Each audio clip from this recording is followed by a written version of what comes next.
महागणाधिपतये नमो नमः। यज्ञोपवीताम् हरिः ओम् ब्रह्मजनानां प्रथमं पुरस्ताद्विषयमतः रुजोऽप्येनावः सौम्या उपमा सविष्टाः शतशजोनिमशतशपिबः। भगवते श्रीमन्महागणाधिपतये नमो नमः। यज्ञोपवीतां फिर एक छप्पन जल चढ़ा दीजिएगा। आचमनीयं जलम समर्पयामि। एक पुष्प में गंधाक्षत लगा करके खड़ा दीजिएगा। ओम मातांगंधर्व अगन स्वामीन्द्र स्वाम बृहस्पति त्वामोषधे राजा विद्वान् क्षमानमुच्यत। गंधाक्षत पुष्पाणि समर्पयामि। धूपमाघ्रापयामि। कर्तमेन प्रजाभूतमयि सम्भव कर्तमा स्त्रियं वासयने कुले मातरं पद्ममालिनी।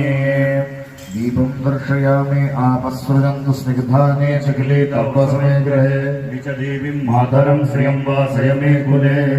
धूपमाघ्रापयामि।